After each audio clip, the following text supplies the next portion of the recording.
Welcome, everyone. Thank you so much for joining us. I hope you all enjoyed this musical rendition from La Santa Cecilia. The United Latinos are so proud to continue our Voces Latinas webinar series and honored to have such a powerful speaker to kick us off in 2021. Gracias, Dolores, for supporting us always and agreeing to take on this important conversation with us. Before commencing the webinar, I want to introduce our interpreters who will break down the English to Spanish logistics so that we can get started. I'd like to introduce Alejandra Marroquín. Gracias, Rigo. Mucho gusto a todos. Hola, soy Alejandra Marroquín y conmigo está mi compañera y juntas vamos a ser sus intérpretes con Lea. Hello, great to be with you all. My name is Alejandro Marroquín and I'm here with my partner Leah and we will be your interpreters today. Y queremos platicarles un poco acerca de la idea básica de qué es justicia de idioma o de lenguaje. And we'd like to talk a little bit about what's the basic idea of language justice. Y eso es el derecho que todos tenemos de hablar, de escuchar y de ser entendidos en el idioma en el cual nos sintamos más cómodos.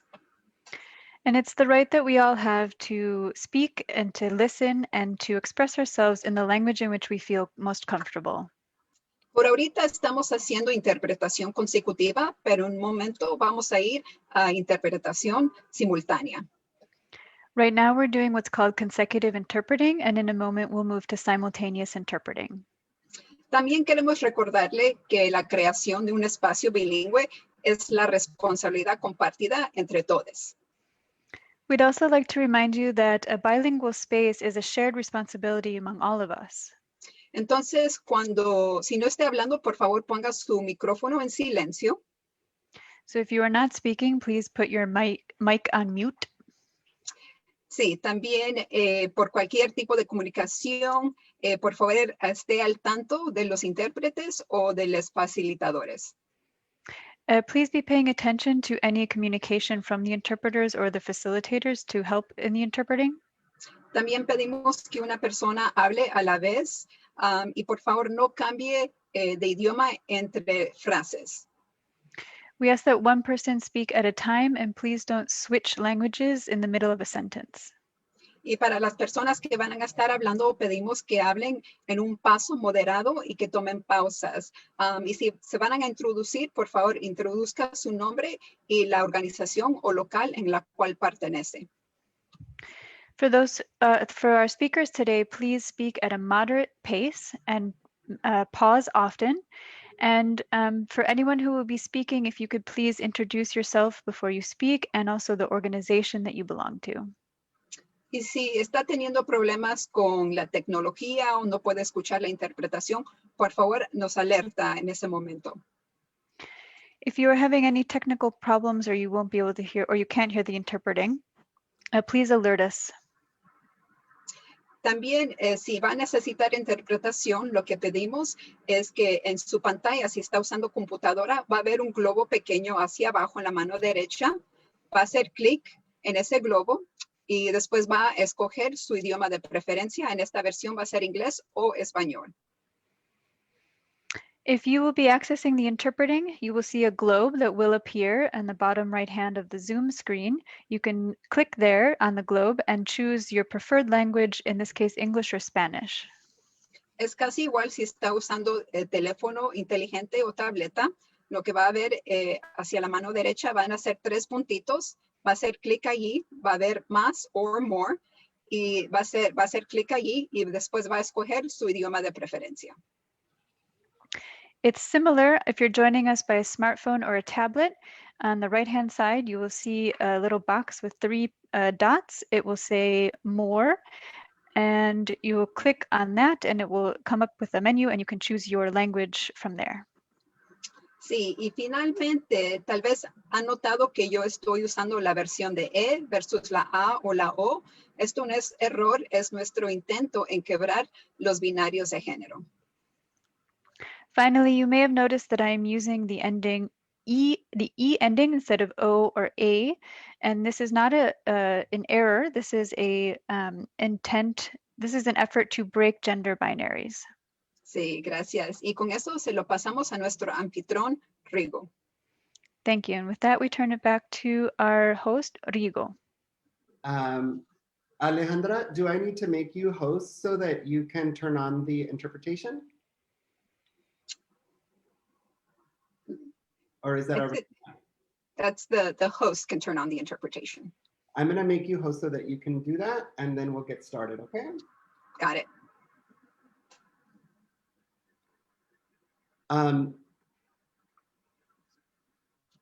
While Alejandra is turning that on, I just want to let folks know that here at the United Latinos, we take language equity very seriously.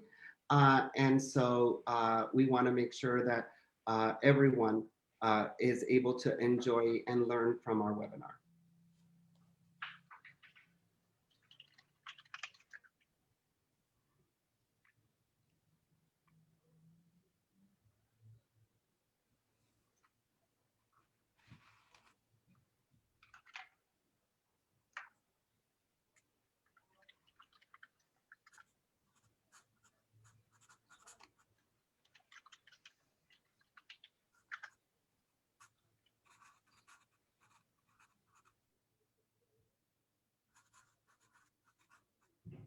Great, it looks like we're ready. If you could just pass back the host privileges to me, Ale, that would be perfect.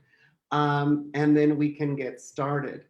Make sure that you select English or Spanish. And just to say that before starting, I want to acknowledge the wave of gun violence that has swept the United States in the last 10 days, from the streets of Atlanta to Colorado.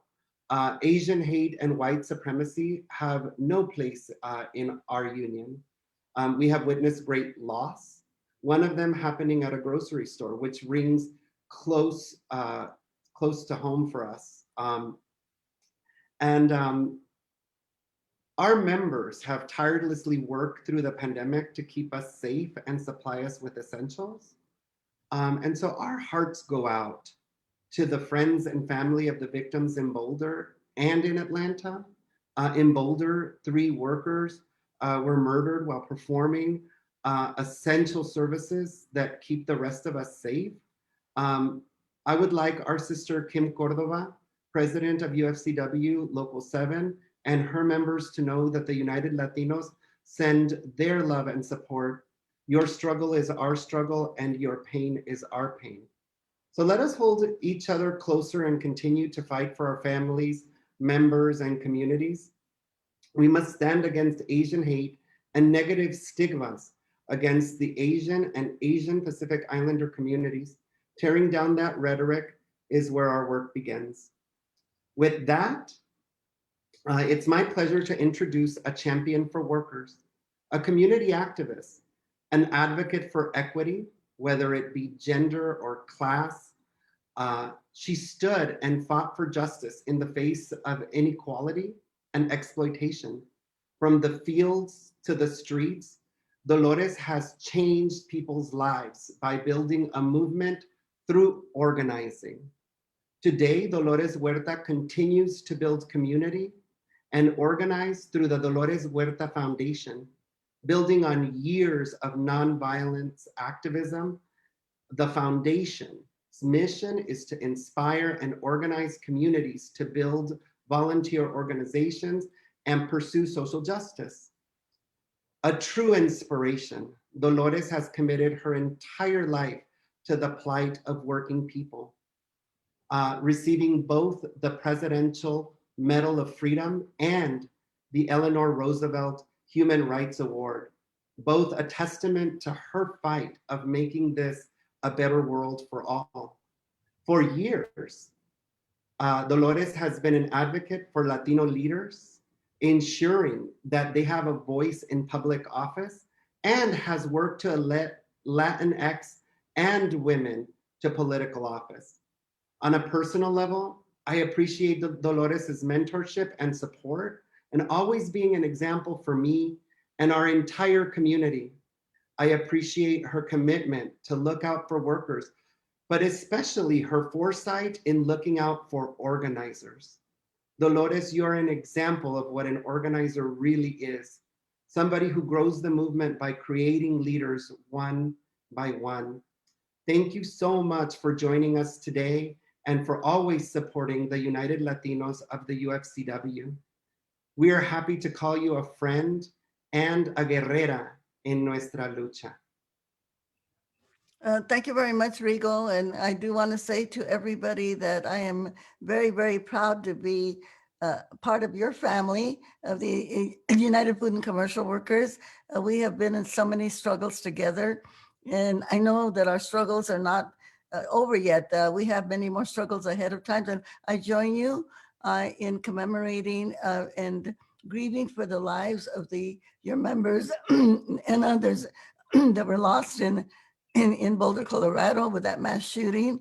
And of course, also grieving for all of our friends in the Asian Pacific community for the losses that they have sustained also with the Asian women that were killed we know that we have to end this eventually. And that is what part of our movement is all about. And I know that this may not be very much of a healing for everybody, but I do want to say to everybody that in the state of California, our Governor Newsom, has just named the first Asian person to you might say a state constitutional officer who is Filipino, and his name is Rob Bonta. And his roots are with the United Farm Workers. He's always been a big advocate for working people. Both of his parents, his mother and his father, were part of the movement. And his name is Rob Bonta, is Filipino, and he's going to be the first Asian to be a constitutional officer of the state of California.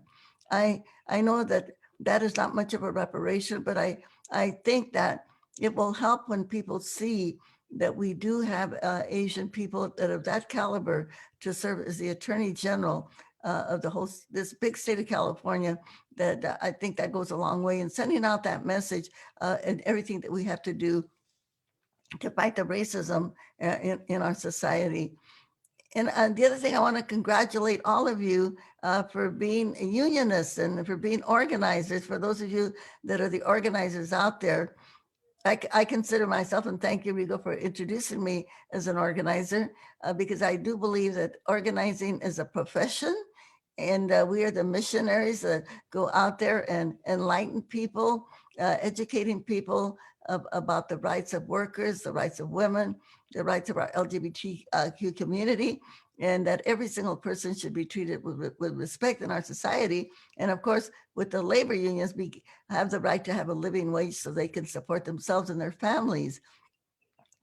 And unfortunately, there's so many people out there in our society that do not understand why labor unions are important. They do not understand that labor unions are really what build the middle class of the United States of America. And now that we have seen so much opposition to democracy, I'm going to use the word democracy. We saw this on January the 6th when people were trying to stop the transfer of power in our government. When President Biden won the election, and there were people who are going to, by force, try to stop him from taking the presidency and keep the presidency for Donald Trump. That was an attack on our democracy. Well, this is what the labor union does. The labor unions, we build the middle class of our society. And when we build the middle class, that is a guarantee that we will have democracy.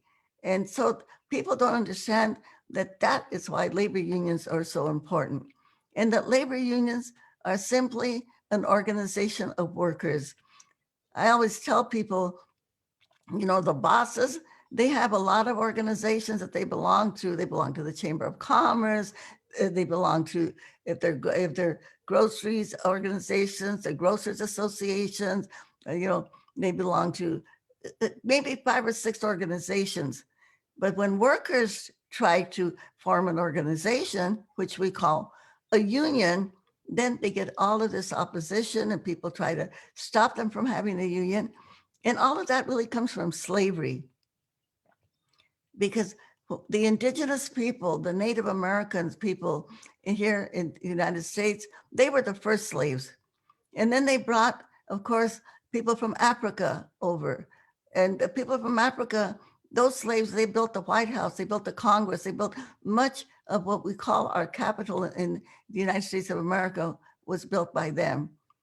And then, of course, all of the immigrants that came in after them that built so much of the infrastructure of the United States.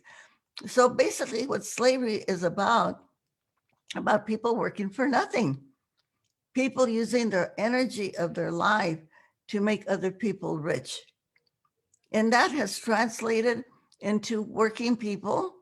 And that's why people need a union to defend themselves and to demand better wages and better working conditions. But it's also kind of transferred itself to women and children, that women also should work for less. And that, and also that applies to children also. So this is why labor unions are so important. I want to tell you a story about a young man that I met. And he was an activist. He's into the environmental movement. He was there at Standing Rock with the Native Americans, fighting for their rights, for their water rights. But he didn't know anything about labor. And he said to me, my father, he had a construction business. And the union was always bothering him. And I asked him, did your father ever sign a contract with the union? He said, no. I said, well, all of those people that work for your father, they probably never had a health plan. When they retired, they probably didn't have any kind of a pension plan. This is what the union is about, not only about the benefits, but giving dignity to workers and giving them the respect that they need. And like with the farm workers union, people don't know this, but one of the reasons that the farm workers had to go on strike and do marches and do boycotts, because they wouldn't even give them a toilet in the field. You can imagine what that was like for the women, okay? And so this is why we exist. But we in labor, of course, we don't limit our activities or our support just for working people or just for wages, because we also think about the other issues that working people are affected by. And of course, we know that racism is one of them. And that's one of the things that we are working very hard to get rid of. And Dr. Martin Luther King Jr. said that racism is a sickness. And so we then have to go out there and be the healers to make sure that we can get rid of racism. In California, they just passed, at the State Board of Education that they have to teach ethnic studies in every single high school. And they have to make it mandatory before they can graduate. And that is going to be so good, because if we could start teaching kids in kindergarten about how the slaves and the indigenous people and the immigrants built this country, we can start ending racism.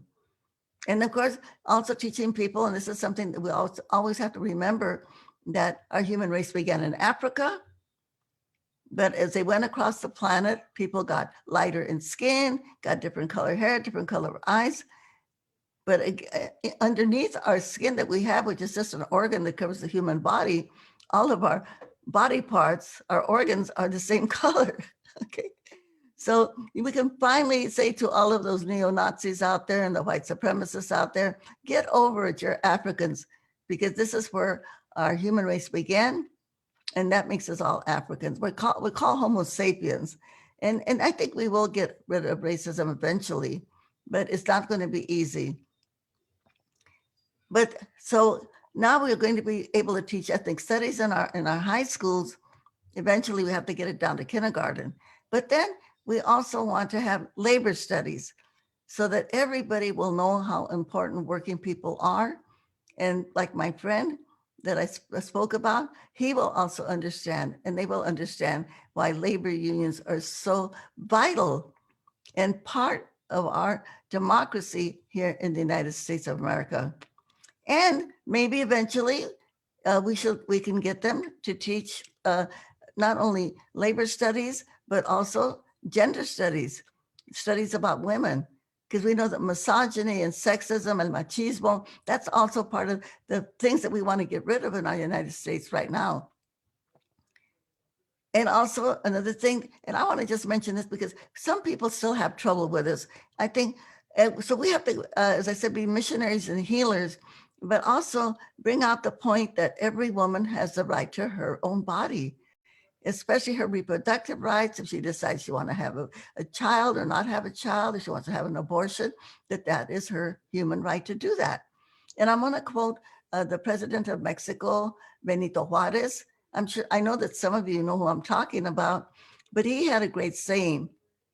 His saying was, el respeto al derecho ajeno es la paz. Respecting other people's rights is peace.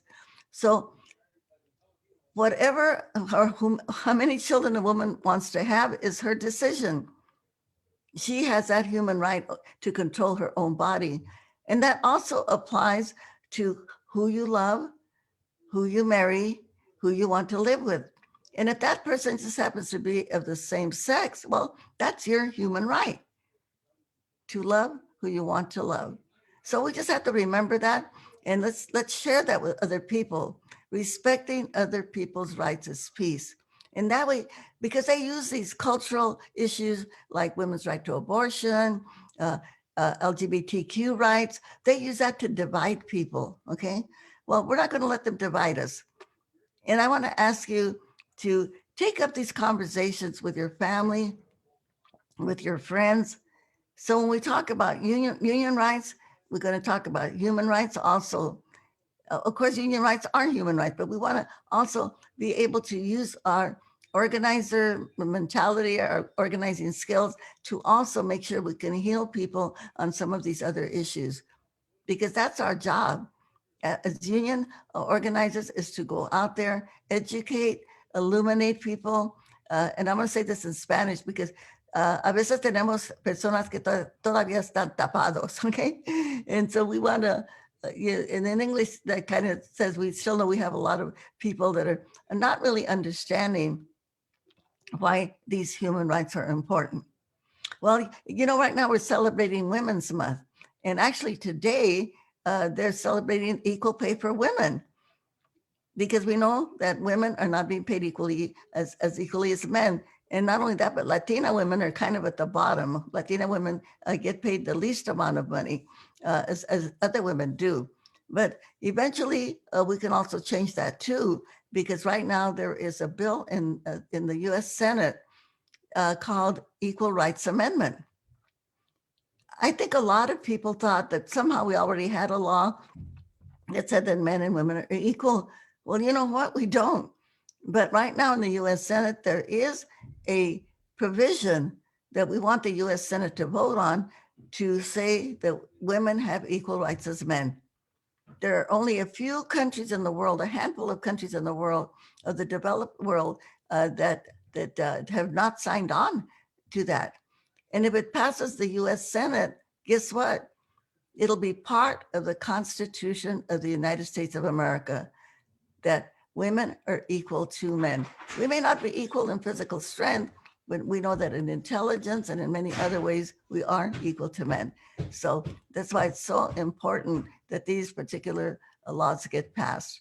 And then, of course, there's other things that we have to work on. We know we want immigration reform, and we're going to have to work very, very hard to get that. And we're going to have to ask people to talk to all of their senators, their US senators in the US Senate, to get them to vote for immigration reform, because we know we have a lot of undocumented people. We have a lot of undocumented farm workers, a lot of undocumented packing house workers, and people that do the hard work in our country, you know, construction, cleaning our buildings, taking care of our children, taking care of our elderly. So much work that they do, and they deserve to be able to have their legal status in the United States. But it's not going to happen unless we do it. And the one great thing we know about belonging to a union is when you belong to this organization that we call unions, you get the information that you need from your union leaders about what legislation we should support, what legislation we should go against.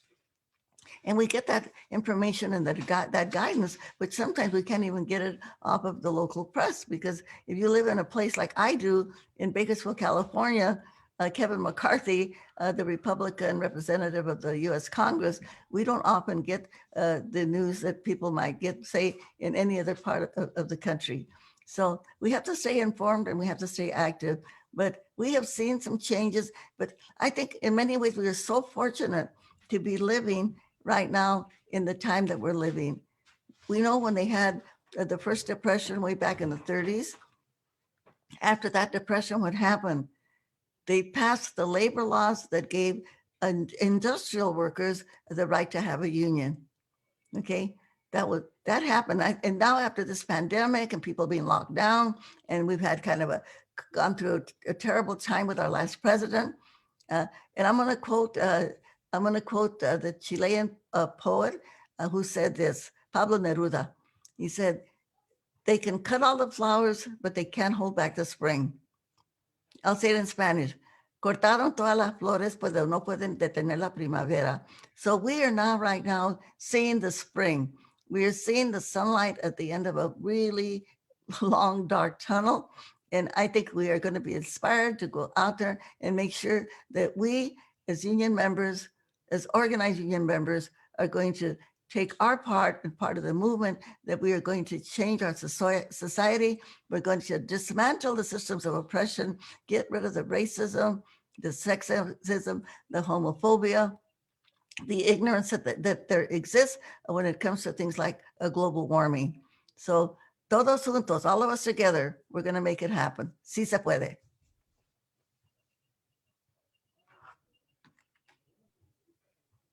Gracias, Dolores. Thank you so much for your inspirational words.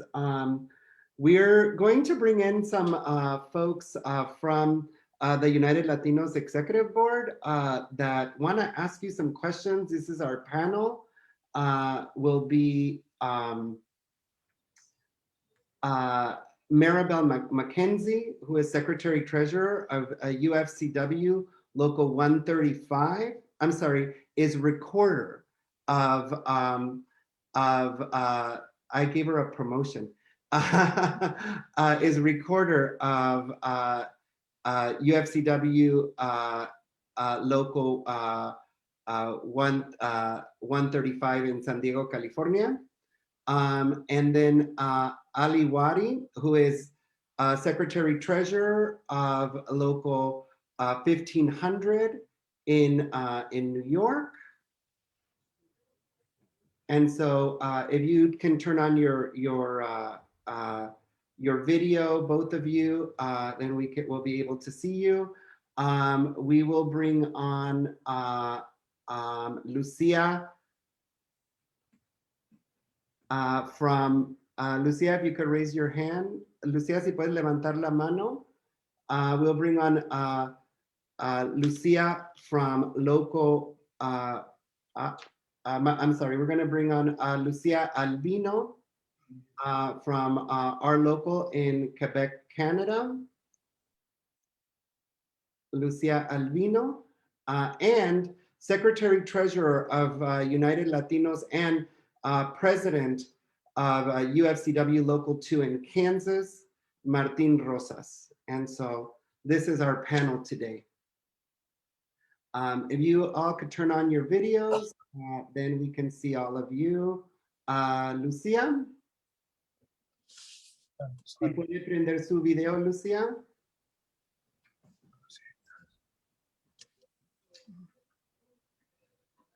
Y la podremos ver. Okay. I want to turn it over to my brother, Martin Rosas, to lead us off. Dolores, qué honor de tenerla aquí con nosotros. Es un placer y para mí como latino es un orgullo ver a un ícono del movimiento laboral para todos los latinos. Usted ha sido y sigue siendo y va a seguir siendo alguien que nos inspira a todos y cada uno de los latinos en este movimiento laboral. Muy honrado de estar aquí, estar presente en este webinar con usted. Todo un honor para mí, poder dirigir alguna pregunta para usted. So my question to you is, how do you can guide us or recommend for us, how can we approach as a Latino leaders and the labor movement to the immigrants that we try and we want to engage and better their lives? What would you think we should do, and how can we approach that community? I mean, for me, I'm an immigrant myself. Yo soy nacido en México y soy bendecido de poder tener una posición y en algo que yo pueda ayudar a mis hermanos en el movimiento laboral. Pero I would love for you to give us some guidance, and what would you think, what would you recommend for us, in which direction we can approach the immigrants and that we would like to represent and help and throughout their labor movement? Well, I think your question has two different parts, because if we want to approach the Latino members in our community, and many of them are professionals, and sometimes we assume that they know what the labor movement is about, and they don't. They don't really understand what unions are. So we have to approach them in one way and explain to them why workers come together, because they're trying to improve their working conditions, and also to be part of the community. With the people, the Latinos that we're trying to organize, then we kind of have to take a different approach. And the way that we organize in the way we organize in the United Farm Workers, when I worked with Cesar, and the way that we organize also with our foundation, because we organize working people also, is we meet them in their homes, and we ask them to let us have a meeting in their home and to invite some of their friends. And when we're organizing for the union, we ask them to invite their co-workers, and then we explain to them what a union is and how they can help themselves, how they can get benefits, and explain to them how members of the UFCW, the type of benefits that your workers have that maybe they don't have. And so we have, it's an education that we have to give them when we're organizing them. And sometimes we have to meet with a lot of them to get the ones that are really going to come out there and help us, because sometimes people will just follow the leader, so to speak. But the main thing is that we have to, reach out to as many people as we can as organizers. And it is time consuming. Toma tiempo para hacer all of that. And we have to have a lot of patience. But we will find people out there that understand and that they will get committed to help. So that is the work, of course, that we have to do. We do the same thing with the people that we're organizing so that they can participate and help us go out and register voters, or go out and educate the people, even on things like COVID-19, or we're working on the census. It's like a one-on-one approach to people. And after the pandemic, then we can do it with a few people at a time. Muchas gracias. Thank you very much. And another question, based on your experience and throughout these years, what's the best effective way for us to build a partnership with other organizations to fight for the immigrant rights movement? Which is the best way to engage with another partnership, or building partnership with other organizations throughout the movement? Well, one of the things that we know is that the opposition that we have is so big sometimes that we can't do it by ourselves, and sometimes maybe not with just our organization. So we have to reach out to other organizations. So we can reach out to the religious organizations, to the community organizations, to the women's groups, because they will support us. But we have to take the initiative to go out and speak to them to get them to support us. So that way, when we're doing a campaign or we get into a fight with the employers, we have all of these people that are willing to support us. So it's just going out there and speaking to people and making our case to them, explain why we need the support, and then we can build these coalitions. In the United Farm Workers, again, we had many partnerships with many organizations. And sometimes we, like with the labor movement, we can also reach out to the churches, and many of the religions, they will support labor unions, which is really important. Sometimes, like on the women's issues, when we're fighting for reproductive rights for women, or we're fighting for the human rights of our LGBT brothers and sisters, then sometimes we can't go maybe to the Catholic Church or to some of the evangelicals, but there are other religious organizations like the Episcopalians and the Methodists and some of these other religious organizations that will partner with us on those issues also. Because as labor, we cannot just stand up for labor. We've got to stand up for human rights. We got to stand up for women's rights. We've got to stand up for LGBTQ rights. But again, we have to kind of pick our battles, but we have to form these coalitions and not feel hesitant or think that somehow they're not going to support us. 9 times out of 10, they will. Muchas gracias. Thank you very much. And last one, and this is what is your vision for us in the labor movement to fight for immigrants and workers' rights in this country? What would you foresee the future for us in the labor movement? And I mean, you have a lot of experience. You're an institution on the labor movement en los derechos de los inmigrantes y en los derechos de los trabajadores. So what do you foresee in the future for us, and how can we help to continue that tendency? Well, actually, all of the studies have shown that the Latino community is more apt to support labor unions than any of the other groups. Okay, so it's the same thing. Some of them come from community, like we have a lot of people from Central America right now, a lot of people from Oaxaca, from Mexico, and Chiapas, and some of them they don't have experience with labor unions, so we have to kind of explain to them that labor unions are there to help them, but they have to organize themselves. They have to come together because again, one person can't do everything by themselves. And we also have to let them know that we are supporting immigrant rights reforms in the Congress, that we care about them, about what's happening to them. And also, you know, once we can organize 1 or 2 of them, get them to help us also with the other people. So, you know, I think when you think about what is organizing, it's talking to people, no? And having the patience to talk to people. There's something going on in California, for those of you that are from California. The United Farm Workers right now has a bill in the legislature. And I think it's going to pass because we have a really good governor and we have a really good legislature. And what this bill will do when it passes this law, it will allow unions to be able to get representation from workers with a card, by workers just signing their signature. And when they sign their signature, that means that they can get the union to represent them. So you don't have to have an election. You know, like right now we have to have elections.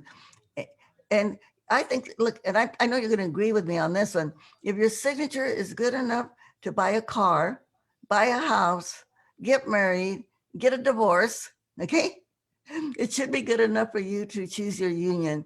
And if that bill passes, right now it's just for the farm workers, but when that bill passes for the farm workers, I know that all of the other unions are going to say, we need that law to help us too. And we probably have to pass that law at the national level so that workers that are covered by the National Labor Relations Act, that they can also choose the union representation with their signature. And that's all that they need. So that's something that we all have to work for, and we can make it happen. Muchas gracias. Thank you very much. Thank you. And with that, I guess my sisters, there will have a series of questions too. Muchas gracias. Es un honor para mí poderle haber hecho estas preguntas a usted, Dolores. Gracias a usted, señor Rosas. Gracias. Muy bien. Ahora sigue la pregunta de Lucía Albino. Ella está representando el local 500 de Quebec, Canadá. Lucía.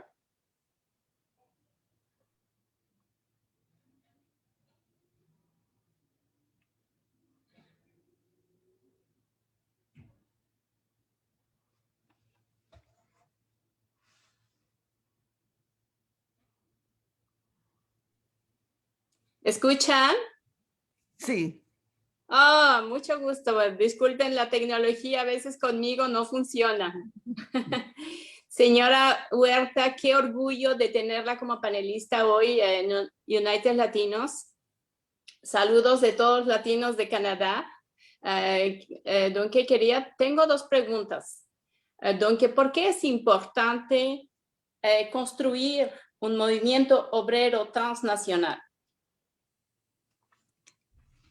El movimiento obrero, en primer lugar, como dije antes, es muy importante para que tengamos una democracia. Nosotros miramos el día 6 de enero aquí en Estados Unidos, cuando personas atacaron al Capitolio de Estados Unidos, ¿no? Donde estaban ahí senadores y congresistas y todo, para que no hubiera un cambio de gobierno, así como se ha hecho siempre, pues, sin ninguna clase de violencia. Tenemos que mantener nuestra democracia, porque la democracia nomás es una idea, pero sabemos que si la gente no participa, si no se involucra, la democracia no puede funcionar. Y cuando tenemos el movimiento obrero, la gente los informamos, los educamos, porque ellos tienen que participar para mantener una democracia. Pero además de eso, lo que estamos haciendo cuando organizamos la gente, les estamos para que entiendan que tengan poder, que ellos tienen poder y que ellos pueden cambiar sus situaciones, su situación de trabajo, su situación de su comunidad, pero para que esta mente de desesperación, que ellos creen que no valen, que ellos no tienen voz, que ellos no tienen poder. Es lo que hacemos como unión, como organizadores, es darles ese poder a la gente para que comprenda. Y aunque no tengan mucha escuela, porque mucha gente no está muy preparada, pero podemos decir, aunque no, mire, compañero César Chávez solamente fue a la primaria, nunca fue a la preparatoria o al colegio, pero él tenía tanta fe en sí mismo y en la gente que pudo organizar lo que fue la Unión de Campesinos. Dígame, ¿y cómo podemos crear ese movimiento obrero transnacional? Nomás hablando con la gente, porque muchas veces nosotros mismos nos intimimos nosotros mismos porque nos da como vergüenza o falta de valor. Y lo que tenemos que siempre decir, lo que estamos haciendo es tan importante, aunque yo a veces me siento con poquito miedo, podemos decir, la mera verdad, poquito miedo. Si podemos vencer ese miedo y hablar con la gente, porque lo que estamos haciendo es tan importante. Crear un movimiento de justicia social es tan importante que tenemos que recoger todas nuestras energías y todo para que podamos seguir con paciencia hablando con la gente y no enojarnos cuando a veces no están listos para agarrar nuestro mensaje, ¿no? A veces tenemos que esperar hasta que ellos estén listos, pero no podemos dejar la lucha, porque si la dejamos de organizar, no se va a hacer. No, el movimiento no va a crecer. Tenemos responsabilidades muy grandes hacia nuestros prójimos, ¿no? Pero lo bonito es que cuando aceptamos y nos comprometemos a hacer el trabajo, sabemos que bueno, estamos haciendo una cosa muy, muy grande, ¿no? Porque no solamente ayudándoles a las personas para que se ayuden ellos mismos, pero construyendo movimiento para salvar nuestra comunidad. Y también ahora podemos decir eso con esto del fascismo, que estamos salvando nuestro país. Muchas gracias, señora Huerta, y otra vez un honor tenerla con nosotros y gracias por haber aceptado la invitación. Muchas gracias. Gracias, Lucía. Gracias por la pregunta. Thank you, Lucia. Lucia's joining us from Canada. We have folks here from Canada, Puerto Rico, and the United States joining us this evening. And so next, I want to head east to New York, where Ali Wadi, Secretary Treasurer of Local 1500 in New York, has a question for you. Buenas noches. Qué bonita introducción y solo quería decir que es un gran honor también para mí. Usted es una gran inspiración, no solamente para nosotros, yo creo que también para el futuro y para lo que viene. Solo quiero decir muchas gracias por darme la oportunidad de conversar con usted. Como dijo Rigo, yo soy Secretary Treasurer de la Local 1500 y también quiero compartir con usted que soy la primera mujer y soy la primera inmigrante. So para mí es un gran orgullo tener esa responsabilidad, porque realmente es una gran responsabilidad. Me gusta pensar que puedo poner un poquito de mi propia marca para que se puedan mejorar las cosas. Entonces, lo próximo para mí es, voy a preguntar mi pregunta y la voy a hacer en inglés. So my question is, how can we better engage our membership and our union to tackle racial justice issues? Meaning, how can we center our organizing on fighting white supremacy, not separate from our labor struggle, but as a part of our daily fight? Well, I would recommend that you try in New York. And I know that New York, although we know New York is supposed to be liberal, but when it comes, and I say this because I've been there, that when it comes to maybe our kids of color that are in our schools, the kids of color in New York are not receiving an equitable education, just like they're not in California or Texas or Arizona and these other places where we have large numbers of students of color. So I think we have to also look at not only our state legislatures, but we also have to look at our school boards and see what they're teaching the kids. Like I mentioned, we just got this ethnic studies that our State Board of Education just passed, so they're going to teach ethnic studies in all of our high schools. Well, I don't know if they're doing that in New York. I suspect that they're not. But that is a measure that we can actually start introducing and supporting, and also look into our local communities and see what are they teaching our kids in the schools. Are they teaching the real history of the United States of America? How it was, as I mentioned before, how it was slaves and the indigenous people and the immigrants that have built this country. Are they doing anything to be anti-racist or anti-worker or anti-women? So we have to see what they're teaching, because one of the things that we want to do is end this whole notion of white supremacy. And I don't know if in New York they have labor studies. I know that in Illinois at one time they did have it, where young people in school are taught how the labor movement built our country also, and why labor is important. So, and then the other thing, and I talked about the bills that are in the Congress right now, the immigration reform bill. In New York, they're like California. Your senators are going to vote the right way. But if we know people in other states, that we can contact them and ask them also to please vote for immigration reform. And the other thing that people in New York, you specifically, can help us to pass the Equal Rights Amendment for women. And there's a website, and I just want to throw it out there, and maybe later on they can put it out in the chat or somewhere so people can see it. And the website for the Equal Rights Amendment is ERA yes 2021.org. That's ERAYES 2021.org. That's the website. And I think it would be wonderful if all of us here could, we celebrated the women's right to vote last year in 2020, but hey, now we can be part of the history of getting equal rights for women by making sure that the US Senate passes the Equal Rights Amendment and that it's part of the Constitution of the United States of America. And then get all of our members to send emails and say, we need to get immigration reform. We need to pass the Voting Rights Act that is also now in the US Senate, and we need to pass the ERA. Thank you very much for your answer. Really appreciate the time. And hopefully we'll see each other again soon. Take care. Thank you. Thank you, Ali. Next, we have Maribel McKenzie, recorder, not secretary treasurer of Local 135 in San Diego. All right. Hola, buenas tardes, Dolores Huerta. It's an honor to be here again. I definitely had the honor to meet you in person with HOPE Leadership Institute in class of 2017. And aside from being the recorder here with UFCW Local 135 in San Diego, I'm also the organizer and political director here at the local.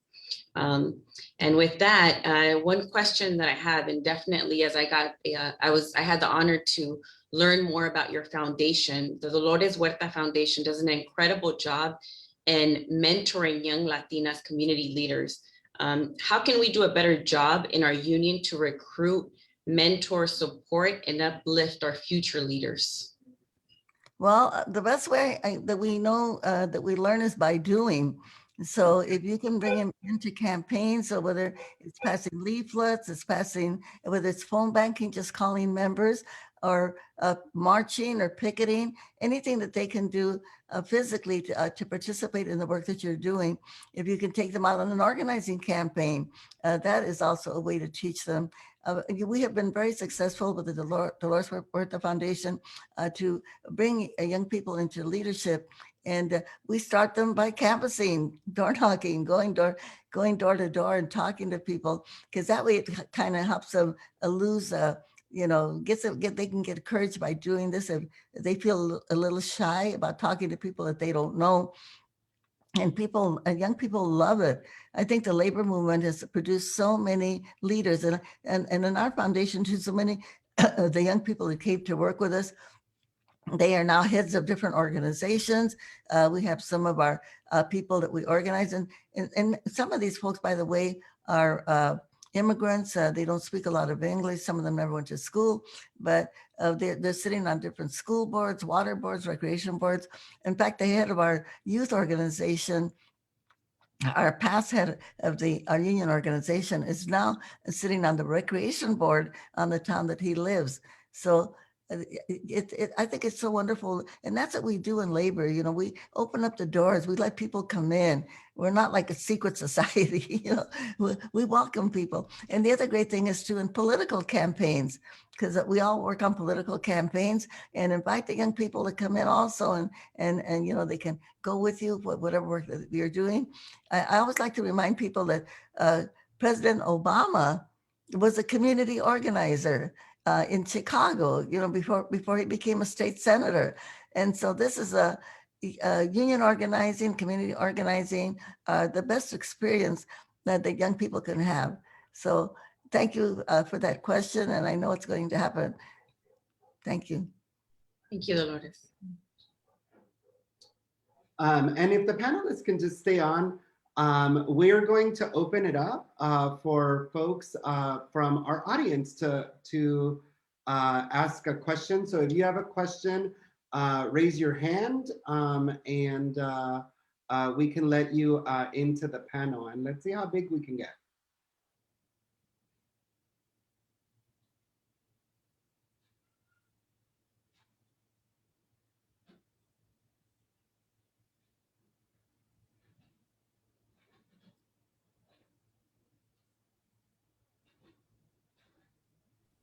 All right, we have two folks that I've just promoted to the panel. One of them is our regional director for the Chicago area, Region 6, Tish Ramirez. And if the second panelist could please turn on their video, that would be really great. So Tish, if you could just ask your question while the next panelist turns on their video. All right, thank you, Rigo. Sister, it's such an honor and a pleasure to be speaking with you this evening. And I do have a question for you. If you could look back at your younger self, what advice would you have for her? Well, I have been so blessed because I was kind of an activist when I was young. Mm-hmm. Of course, when I was young, back in the 40s, because I'm going to be 91, everybody. I'm going to be 91 years old. Congratulations. So I grew up in the 40s and in the 50s. And I remember when I was young, it was kind of like you never knew that things could ever change. You had to accept the way that things were. That's why when I was like in my 20s and I learned, hey, you can change things by organizing. It was just like seeing a rainbow. Like I like to say, like finding a pot of gold at the end of that rainbow that you could really make changes. I think as a young person, I was active in Girl Scouts, and I actually organized some teen organizations of people that I knew.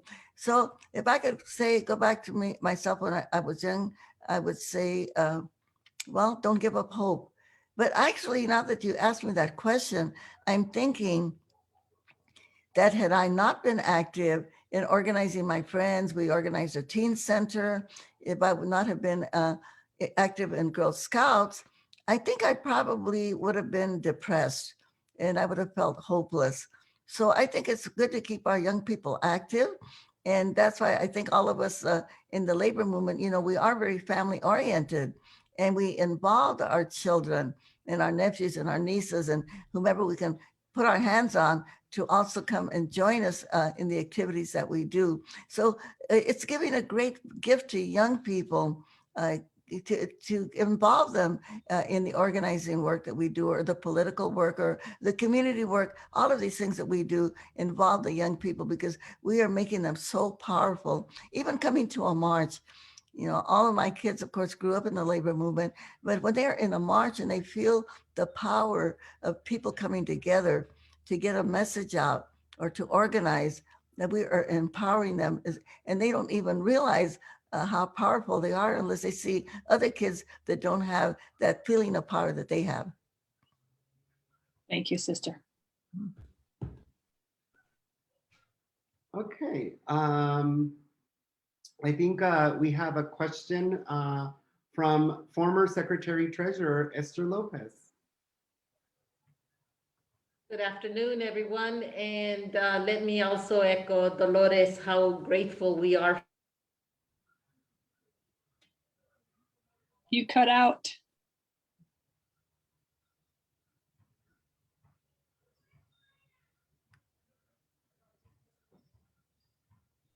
Esther, we can't hear you. Can you start all over? You cut out for a minute.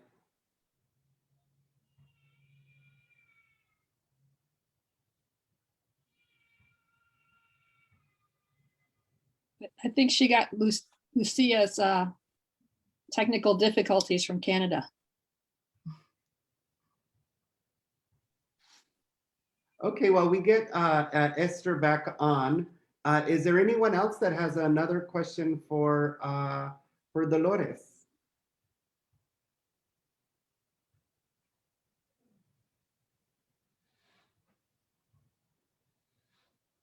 Dolores, I do have another question, sister. I have a big staff in my region, and any advice on how to keep them motivated and moving and going, inspired? Yeah, I think we have the kind of the same issue with our staff here, with our foundation staff. We have probably 40 full-time staff, and we have our canvassers, and actually we had like 120 canvassers during the time of the census, and now people are actually going door to door. We're canvassing right now on the COVID-19 and giving out people masks, and of course during the election campaigns that we have to go out there and do that work. So I think if we can have everybody just focused on the goals of what we're trying to achieve. And then I think the other thing that we have to do, and I know we do a lot of this in the labor movement, is especially with people that work with Regal, is to make it fun, you know, to have celebration, have music, have gatherings where it's not just about the work, it's about, you know, relating to each other and building those bonds. Because when we have a purpose, all of us have a purpose. And right now with everything that's going on, you know, we do have these social justice goals that we're all fighting for. That really brings us all together in spite of other differences that we might have. So if we can just keep our mind on our goal, and make sure that everybody understands that. And then when we do have little differences out there, try to, you know, have conflict resolution and try to get people on the same page. I know when you have a lot of staff, it's always hard to keep everybody happy. But I think celebration is one of the main things. If we can have celebration, and also we have trainings also with our foundation so that people can understand different personalities that we have. And we know that we need different personalities to make an organization strong. So we don't want everybody to be exactly the same. But But that way people understand each other a little bit better and they get along a little bit better. So it does take a lot of trainings. And we know that the work is really hard right now because we're up against so much opposition, organized opposition on the, that is against working people, against people of color, against women, against our LGBT community. And so we have to stay united. The one thing about the United Farm Workers, as Rigo knows, when we had our union, nobody got paid. People didn't get paid. People got $10 a week and that was it. We got all of our expenses paid. People didn't have any money, but we had a lot of celebration. And I think that's what really kept us together. We try to do, with our foundation, of course, we're in a difficult time right now because of the pandemic. So all of our celebrations have to be on Zoom. But one of the things that we have in every meeting that we have, we do something that everybody can participate in. And sometimes they'll have these video games, that everybody has to participate in the games, which is always a little bit harder for me because I'm, like I said, the oldest person in the organization. So I just have to try to catch up with what all of our younger people are doing. But I think it really helps a lot when people play games together, they have fun together, they celebrate together. When we have sing-alongs, we have dance parties, we have Zoom dance parties.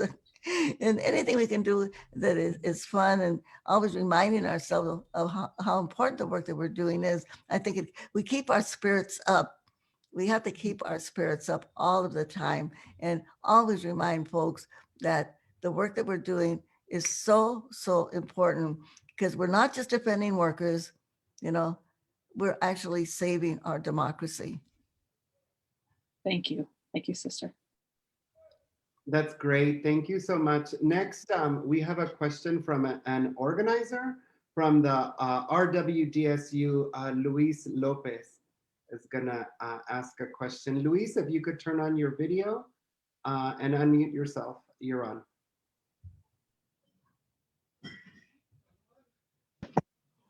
Hey, Dolores, how you doing? I'm fine, thank you. How are you? It's an honor. It's an honor. We're all doing God's work. Yes. It's an honor to be on, and you're giving us some great advice. I have an organizing question that I really would like to ask that a lot of people are struggling with due to Trump's toxic anti-immigration policies and how he treated us. And it's something that's scaring a lot of people around the country to get involved in organizing. And I really, would like to hear your part on that and your wisdom, because, it's so hard when we get Latinos that call in and tell us, look, I want to be organized, but I'm undocumented. And it's an issue. And they don't want to step up due to the issue. And I'd really like to hear your wisdom on that. Well, I mentioned this before, but the way that we organize very successfully in the United Farm Workers, and actually it was an organizing tactic that was taught to us before the United Farm Workers in a community group that we called the Community Service Organization. And Mr. Fred Ross Sr., he's the one that taught us this method of organizing that he actually learned from farm workers themselves, is to get a few people in their home. Get somebody, one of the people that are strong, to organize some of the other people to their home. And we don't want a lot of people. We want 4 or 5, 6. It should never be more than 8. And the reason we make it small, we make it intimate so that people are not afraid to talk and not to express their fears or their concerns.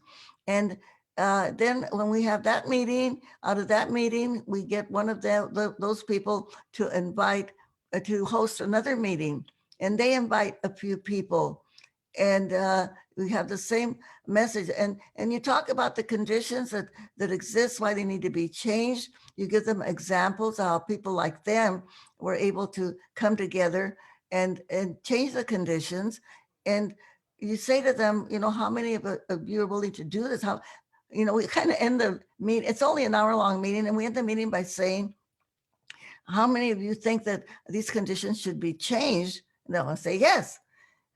Okay. how many of you would like to help change the conditions? And then they get a little squirmy, but some of them will say, yes, I think we should do something to change it. And then the next question is, who will host the next meeting at their house? And there you will get one person or two that are willing to do that. And then we do a whole string of these meetings of 4 or 5 at a time, 6 at a time. Sometimes the house meeting that I went to when I got hooked into organizing, I was a school teacher, okay? When I got hooked into organizing, there were only 3 of us at that meeting. And I got hooked to this day that I quit teaching and became an organizer. Because once I learned that this is the way that you can organize people, and it's very, very effective. When we started organizing the farm workers, there was a lot of fear. And many of the people that we organized were undocumented. But you have to get them to lose their fear. And this is the way you do it, a few people at a time. And it takes, but it adds up, because if you do this house meeting campaign, this is what we call it, house meeting, then at the end of maybe a month, 4 or 5 people here, 4 or 5, it adds up. And like each one of our organizers with my foundation, we do the same exact method of organizing. And every organizer has to meet with 200 people, okay? And then we bring them all together. We usually end up with about 150. You know, there's a lot of fallout. You end up with 125 or 150. But this is a really good way. And Cesar and I, when we started the United Farm Workers, we had the, you know, people know about the Delano grape strike. It happened in 1965. All of these farm workers went out on strike. They went on marches.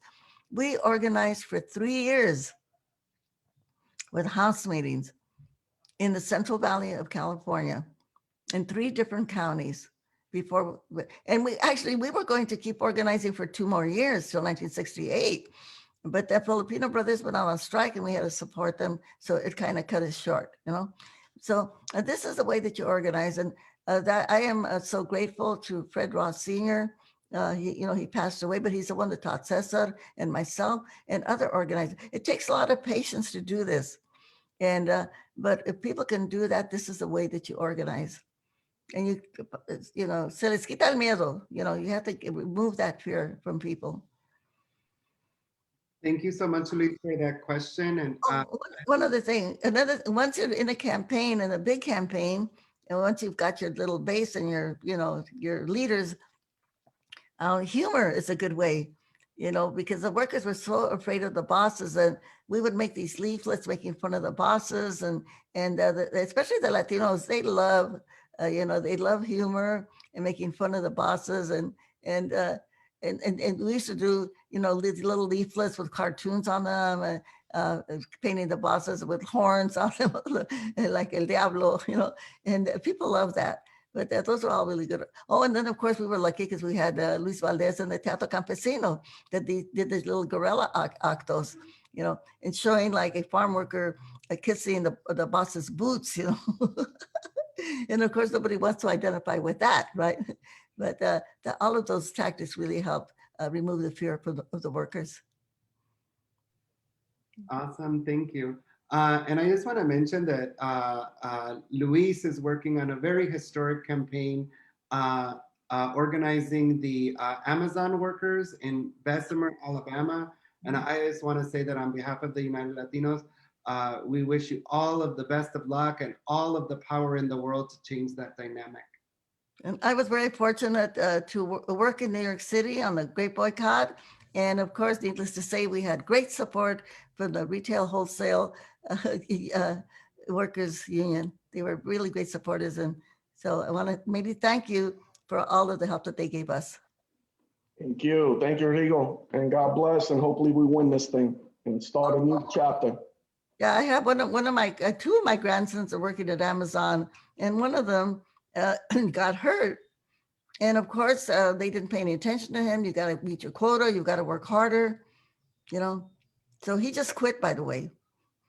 His mother said, your health is more important than that job. Yeah, it's scary. It's a scary situation down there. 80% being African-American females, and the way they're working them, and they're working them like robots. It's insane. Rigo, you've heard what's going on in the phone banking we're doing. It's unbelievable, and it's scary. And you know what? We could pull this thing off. We really can. And, it's a struggle, but with the Lord's help, hopefully we can get yes, yes, yes, yes, yes. Well, we can tell Amazon that the whole world is watching, that this man is a billionaire and he doesn't want to take care of his workers. And I don't care how much charity he puts out there, that that is not going to make up for the fact that they're abusing the workers. So true. And sister, thank you. It's been a blessing, and your wisdom is very well appreciated through the labor movement, and we're doing God's work. And watching what you did and what you inspire us is muchas gracias. I just thought of a great cartoon for that campaign. Beso.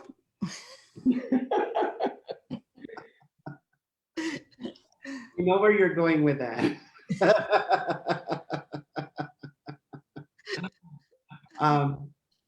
We're gonna move on. Now we're gonna go to El Caribe, to Arlene Payano, who is one of our members at an executive board member at Local 481 in Puerto Rico.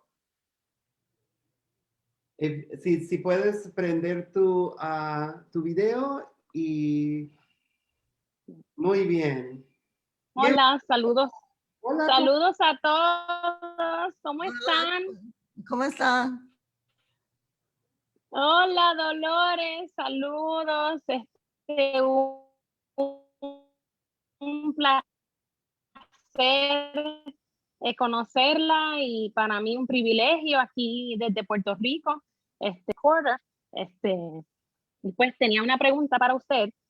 Dígame. And I'm going to do it in English. What advice would you give organizers here on the island to keep moving forward, given the political challenges we face right now?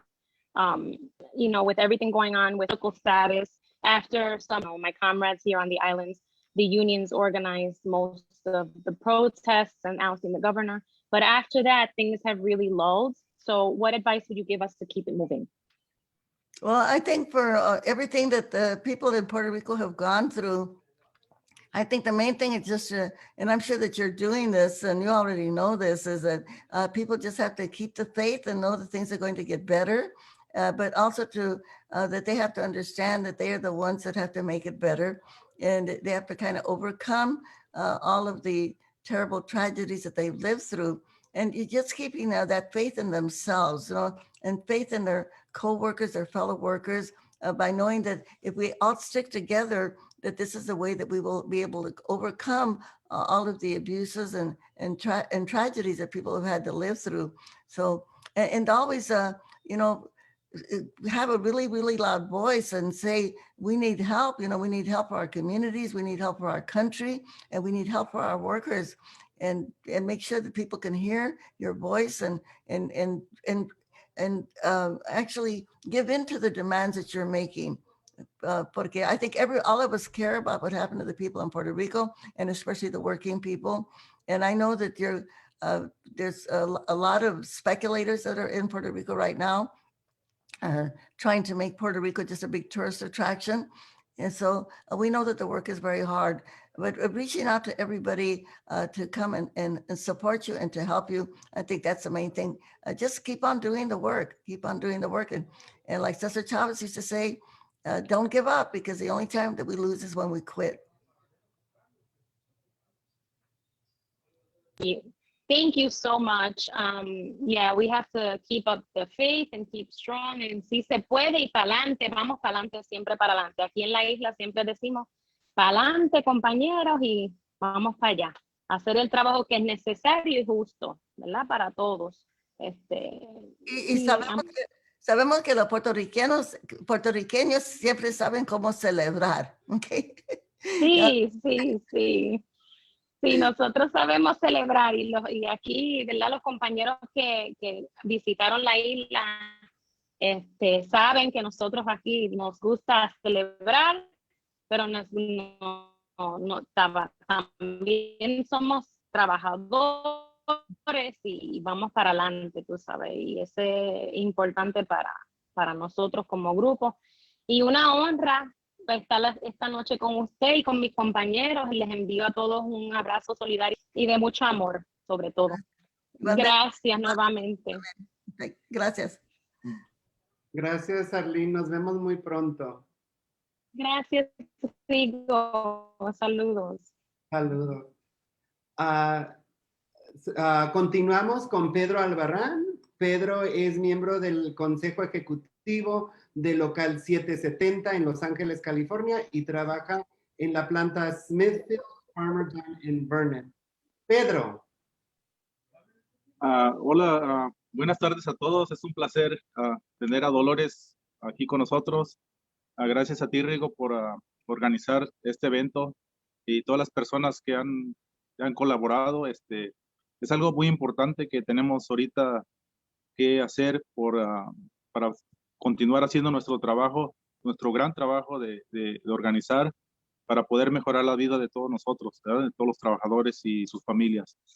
Dolores, anteriormente he tenido el placer de habernos mirado en persona, ha venido a nuestro local. Nuevamente, soy una persona que te admiro mucho, a ti, a todas las personas que están ahí en el panel, y que están mirándonos. Yo tengo una pregunta para Dolores. ¿Cómo hace? Yo sé que es una persona muy talentosa, muy carismática, y cómo hace ella para tener tanta energía todo el tiempo, sonriente, a pesar del arduo trabajo que es organizar, estar metido en todos los casos, diferentes temas, y te quita mucha energía, te estresa en ocasiones. ¿Y cómo ella hace para mantener siempre la miro alegre, con mucho entusiasmo, y es algo que yo, por experiencia personal en mi trabajo, tengo 26 años trabajando en Smithfield, y yo sé que es muy estresante dialogar con los compañeros de trabajo todo el tiempo y organizarlos para poder mejorar las condiciones de trabajo y todo.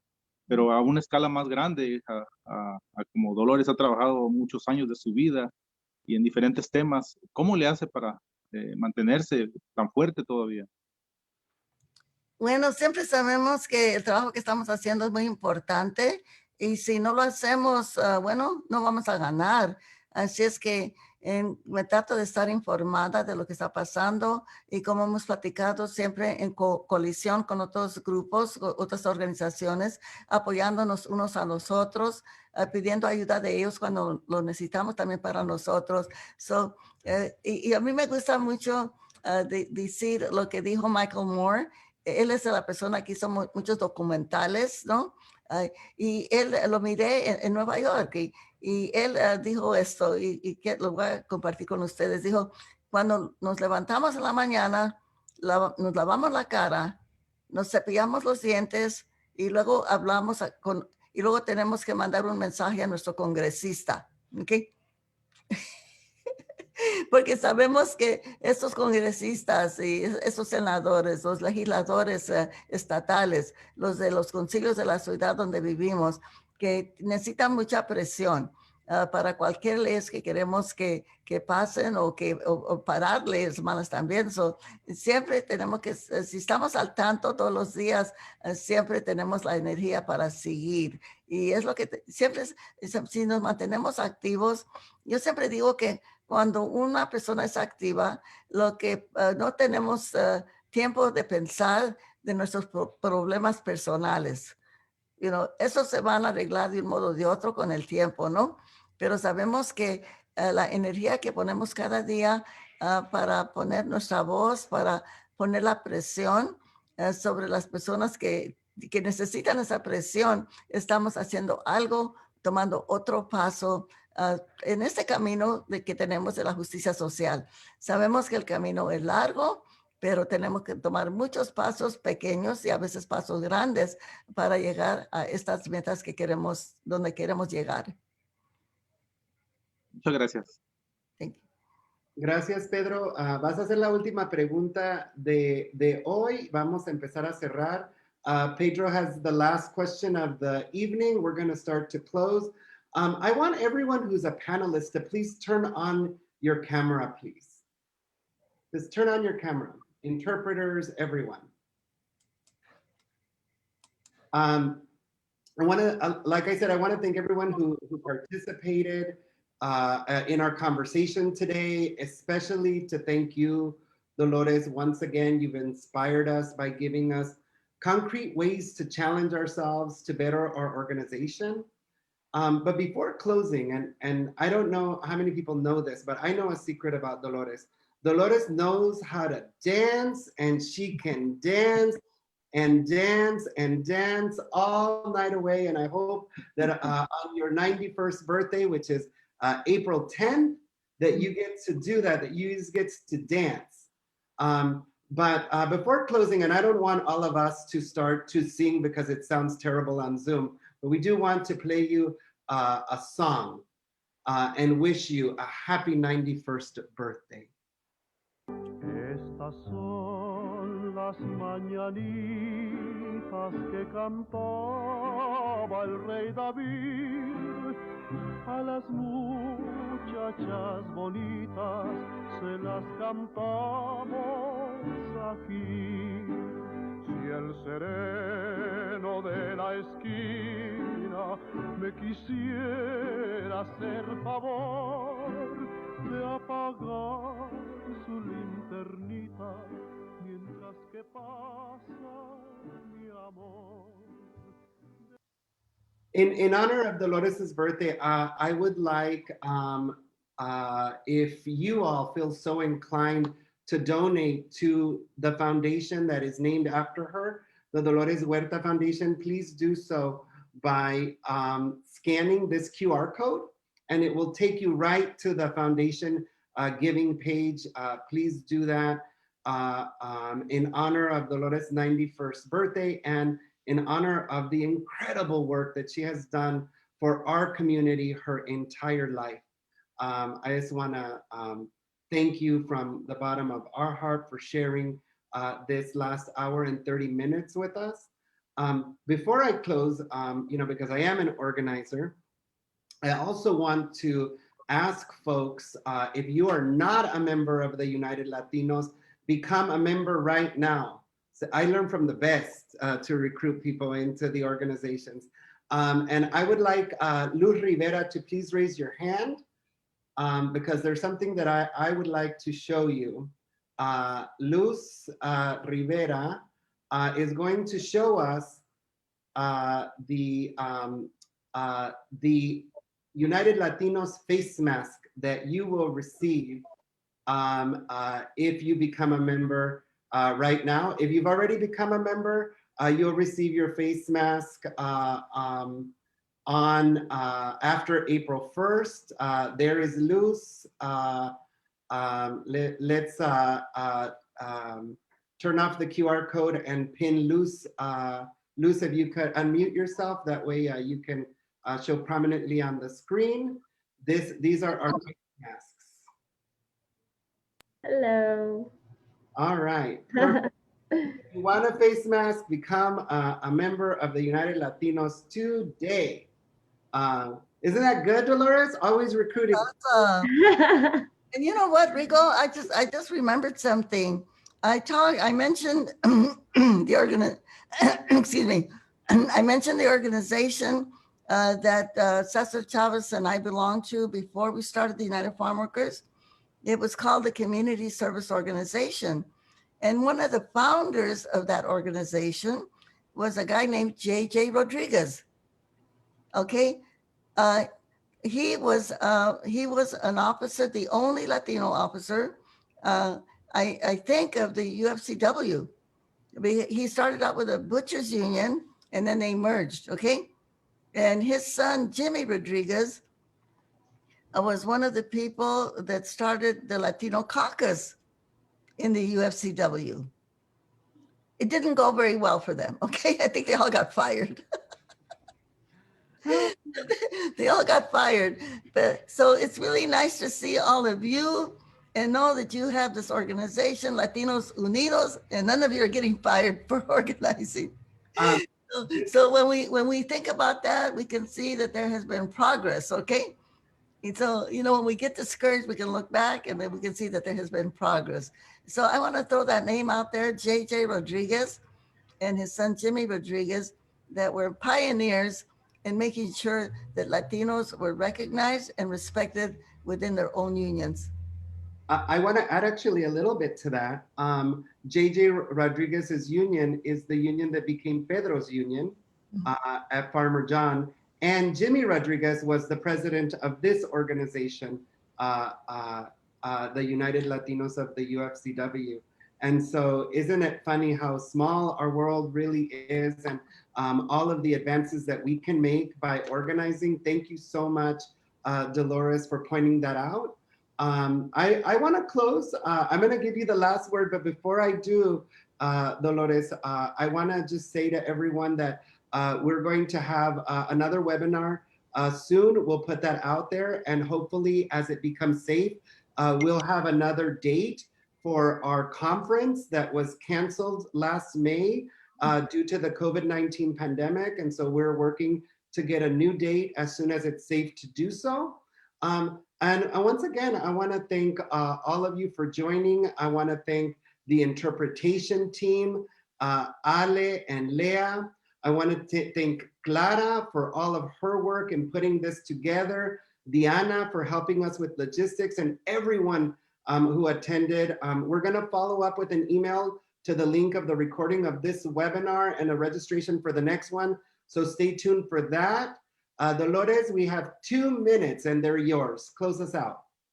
Okay, if people can unmute themselves, you know, Enrico knows this. This is the way I like to end our meetings. And I'm going to ask you a question.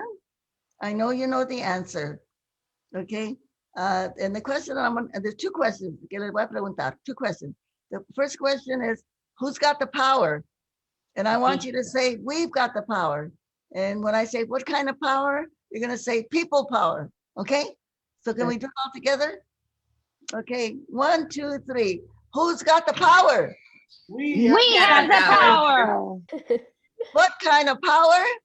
People's power. People power. I guess we could say union power también, no? Okay, but what do we say? Are we going to go out there, continue organizing, not give up, okay? Don't get discouraged, celebrate, have fun. What do we say? ¿Se puede o no se puede? Sí se puede. Okay, let's do it Sí together. se puede. All together. Sí se puede. Everybody. Un aplauso organizado. Let's go. All right. We can do that. Sí se puede. Sí se puede. Sí se puede. Sí se puede. Thank you very much, and I'm looking forward to so we can see each other in person, okay? En la próxima. Gracias. Que vivan los latinos unidos. Gracias a todos. Que vivan. Gracias, que vivan los latinos unidos.